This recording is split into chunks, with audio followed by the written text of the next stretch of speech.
ওং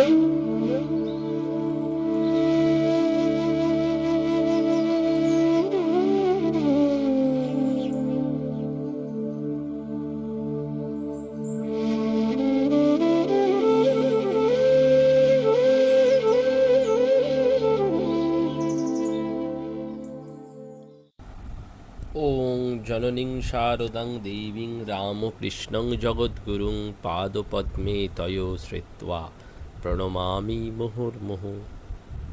নমস্কার। শ্রী শ্রী ঠাকুর, শ্রী শ্রী মা এবং স্বামীজি মহারাজের রাতুল চরণে ভুলুণ্ঠিত প্রণাম জানাই। প্রাণারাম বাংলা ইউটিউব চ্যানেলে সম্প্রচারিত সৎকথায় শুভ চিন্তন এই ধারাবাহিক অনুধ্যানের শুরুতে একটি ঘোষণার কথা আপনাদের জানাই যে আগামী 26শে জুলাই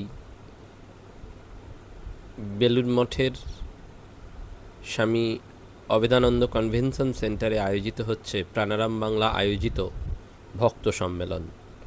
তার প্রবেশপত্র ইতিমধ্যেই বহুলাংশে বিক্রি হয়ে গেছে। আপনারা অতি দ্রুত সত্বর পবিত্রবাবুর কাছ থেকে সেই প্রবেশপত্র সংগ্রহ করে নিন, আসনটি সংরক্ষণ করে নিন। বেলুড় মঠে পূর্ণ প্রাঙ্গণে বসে এই ভক্ত সম্মেলন স্মরণ মনন অনুধ্যান করা এবং শীততাপ নিয়ন্ত্রিত সম্পূর্ণ প্রেক্ষাগৃহ সেটিকে দৃশ্য অবলোকন করাও একটি সৌভাগ্যের ব্যাপার।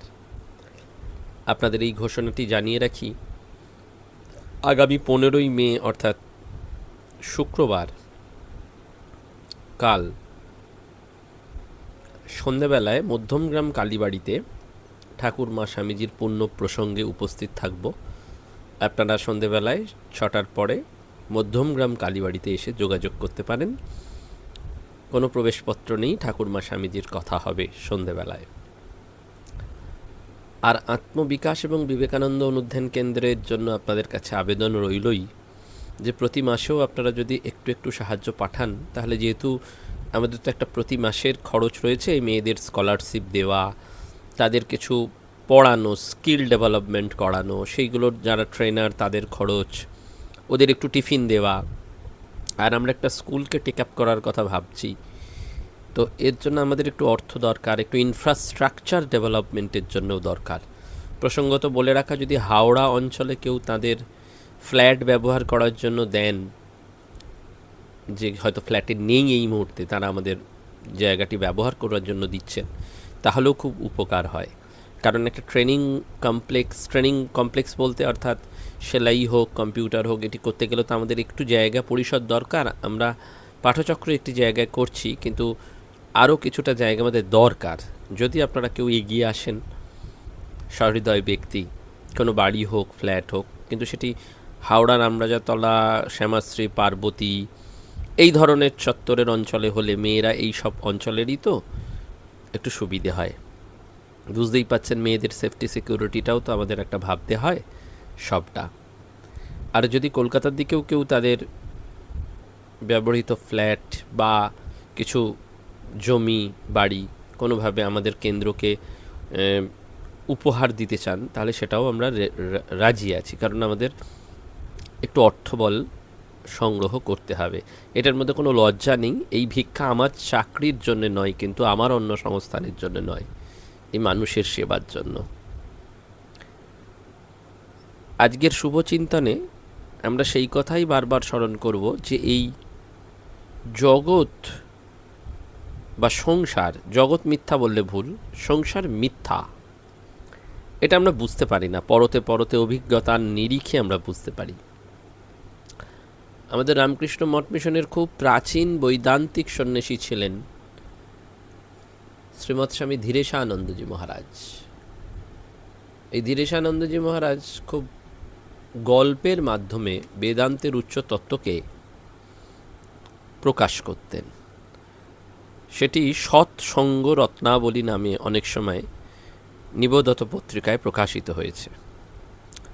তো সেরকমই একটি গল্প, বীরবলের কাক গণনা। না, আকবর বাদশাহ তার রাজ্যে কত কাক আছে সেটা বীরবলকে জিজ্ঞাসা করলেন। তা বীরবল বললেন, রাজন, গুণে হিসেব ঠিক করতে সময় লাগবে, আর তাতে খরচও অনেক হবে।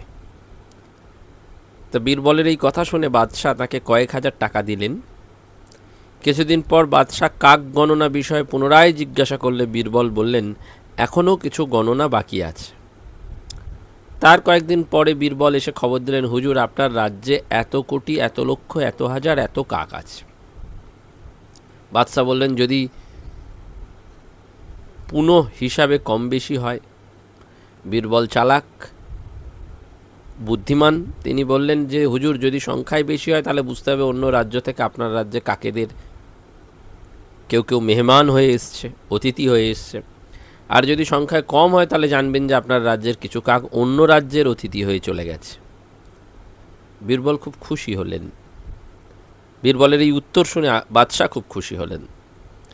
আসলে বীরবলের কাক গণনাও যেমন মিথ্যা, তেমনি এই সংসারও মিথ্যা। শাস্ত্রে যত বিধিনিষেধের কথা আছে সেটা এই বীরবল কথিত অতিথি কাকেদের মতন আসা যাওয়ার মতোই।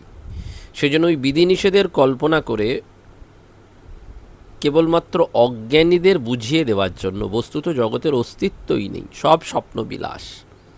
স্বপ্নে যদি কোনো পুস্তক খুলে দেখা যায় যে তাতে লেখা আছে ইহা করো, ইহা করিও না, এটা শাস্ত্রের বিধান, সেটা যেমন স্বপ্ন কল্পনা ছাড়া আর কিছুই নয়, এই জাগ্রতও ঠিক সেই রকমভাবে বুঝতে হবে। এইটি বেদান্তের ভাবনা, বেদান্তের উচ্চ তত্ত্ব তো ঠিক সেই রকম।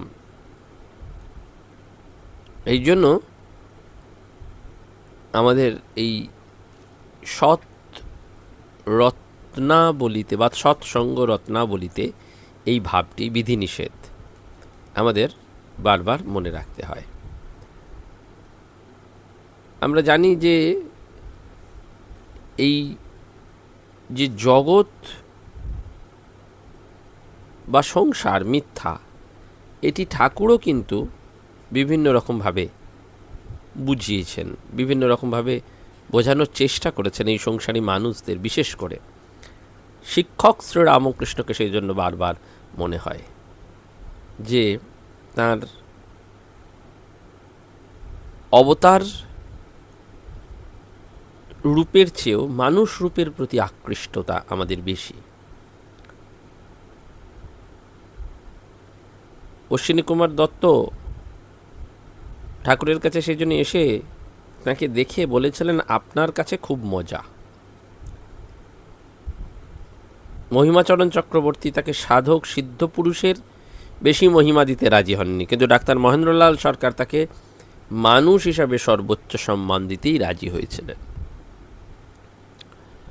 আমরা যখন এই জাগতিক বিষয় বা ব্যক্তির বিচারে প্রবৃত্ত হই, তখন মনের সিংহভাগ নিজেকে সাজিয়ে গুছিয়ে অপরের কাছে জাহির করার জন্য ব্যস্ত থাকি।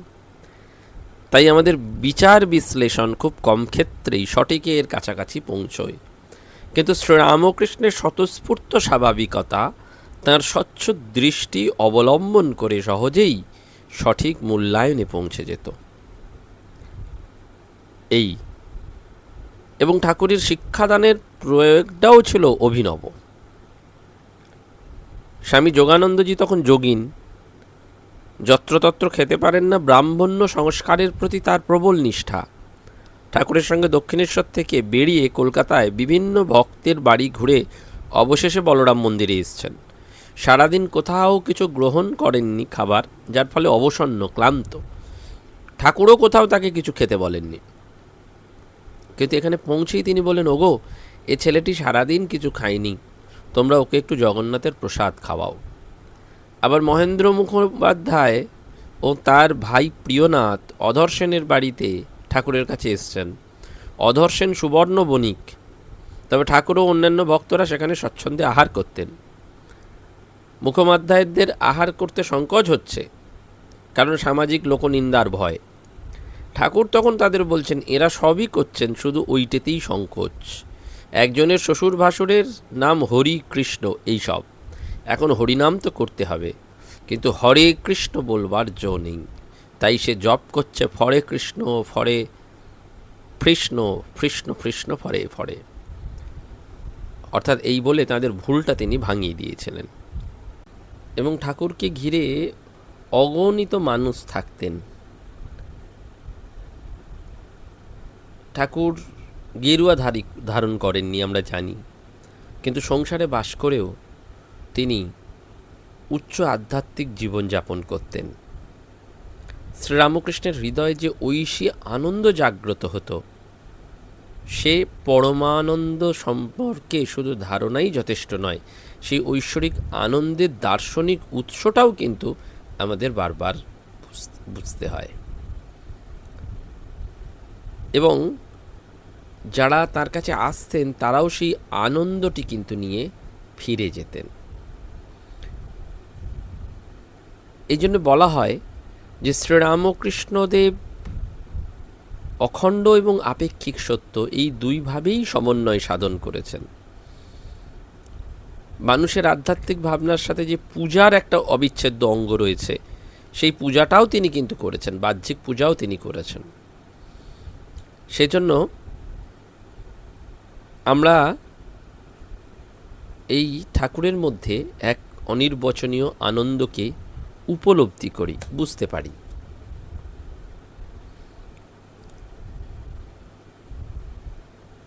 বশিষ্ঠজি রামচন্দ্রকে অনেক উপদেশ, যুক্তি তর্ক, গাল গল্প শুনিয়ে শেষে বলেছিলেন যে হে রামজি, এই জগৎ ভূত ভবিষ্যৎ ও বর্তমান কোনো কালই বস্তুত নাই। এটা কিন্তু রামজির প্রতি বশিষ্ঠর উপদেশ ছিল না, এটা তাঁর আপন অনুভবেরই একটা শব্দময় প্রকাশভঙ্গি ছিল।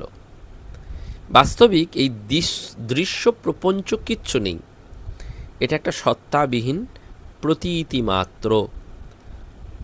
আমি আপনি সকলেই সেই সচ্চিদানন্দ আত্মস্বরূপ। সুষুপ্তির দৃষ্টান্ত দিয়ে আমরা স্বরূপটাকে নিশ্চিন্ত রকমভাবে জানার যেন চেষ্টা করি। সুষুপ্তিতে আমরা যেখানে আছি সেখানেই আছি, কিন্তু সেই অনুভবটা বলতে পারছি না। এই জন্য আমাদের এই অনুভবের জায়গায় রাখতে হবে। ঠাকুর বলছেন ওই জন্য বাগানে আম খেতে এসেছি, কত গাছ কত ডাল কোটি পাতা এইসব বসে রাখার দরকার নেই। অর্থাৎ ঠাকুরের কাছে বসে থাকলেই একটা আধ্যাত্মিক অনুভূতি, যে অনুভূতি এবং অভিজ্ঞতার গভীরতা মন থেকে তর্ককে দূরে সরিয়ে দিত। সেজন্য স্বামীজি বলেছেন মাই মাস্টার মোদীয় আচার্যদেব, এইটি। এবং এই যে শ্রীরামকৃষ্ণের ধর্ম, সেই জন্য সকলের ধর্ম। শ্রীরামকৃষ্ণের উপলব্ধি অনুচৈতন্য থেকে সেই বিভু চৈতন্যের।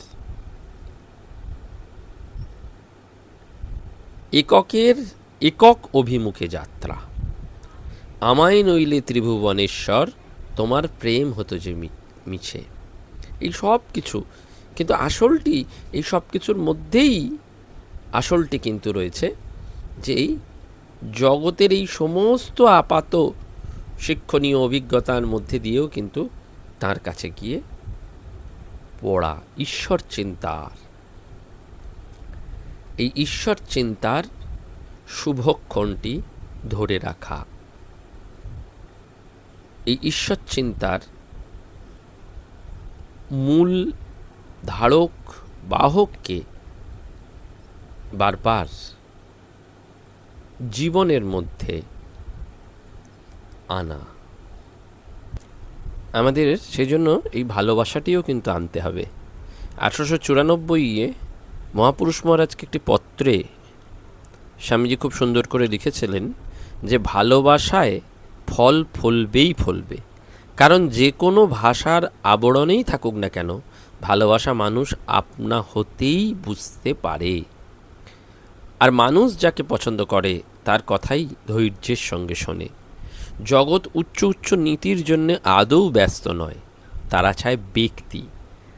তাই সকলের গোলাম হয়ে মানুষকে ভালোবেসে এই জগতের কল্যাণ সম্ভব।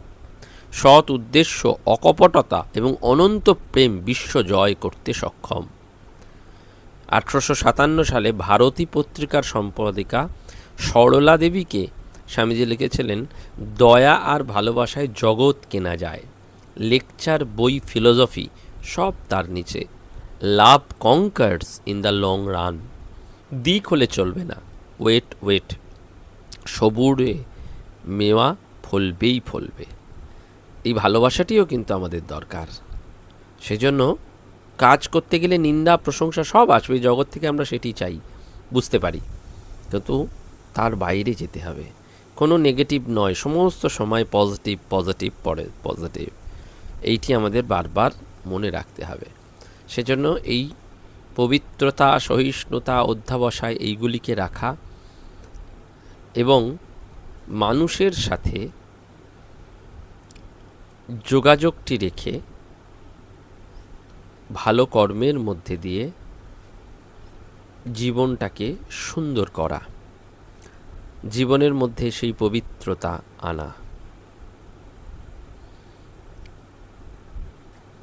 আমাদের প্রতিটি মুহূর্তে সেই জন্য সেই প্রার্থনার কথা মনে রাখতে হয় যে একং সদ্বিপ্রা বহুধা বদন্তি, সত্য এক, জ্ঞানীরা তাকে বহু নামে অভিহিত করেছেন। কিন্তু আমাদের সেইটি সবসময় বৈদিক ঋষিদের সেই ব্যাখ্যাকে আমাদের মনে রাখতে হবে যে সমগ্র প্রকৃতি এক প্রাণময় চেতন সত্তার দেহ, যাকে পুরুষ বা আত্মা বলা হয়েছে। ব্রহ্মাণ্ডের উৎপত্তির এইটি একটি আধ্যাত্মিক ব্যাখ্যা, এবং উপনিষদ ও পরবর্তী বেদান্ত দর্শনে যে মহান অদ্বৈত ধারণা, সে তার সূচনা এখানেই। আমরা সেই আধ্যাত্মিক জীবনটিকে যেন যাপন করতে পারি, ঠাকুরের জীবন থেকে আমরা যেন সেইটি বারবার অনুভব করতে পারি যে ধ্যানযোগের অনেক গুরুই হয়তো মনে করেন পরিপূর্ণ মোক্ষ লাভ এবং ঈশ্বরের সঙ্গে আনন্দময় সাযুজ্যের অনুভূতি লাভের জন্যই এই মূর্তি পূজার প্রয়োজন আছে। সেই অখণ্ড পরিপূর্ণতাটাই কিন্তু আমাদের দরকার। সেজন্য আমরা যেন সেইটি বারবার মনে রাখতে পারি। ভগবান বাক্য মনের অতীত, অনির্বচনীয়ত্ব তত্ত্ব, সেটি উচ্চতম পরম সত্য, সেটিকে বাক্য দ্বারা ব্যাখ্যা করা যাবে না, কিন্তু আমরা যদি অনুভবের দ্বারা তাকে হৃদয়ে ধারণ করতে পারি। নমস্কার, ধন্যবাদ। প্রাণারাম প্রাণারাম প্রাণারাম প্রাণারাম প্রাণারাম প্রাণারাম, কি যেন লুকানো নামে তাই মিষ্ট এত তব নাম। প্রাণারাম প্রাণারাম।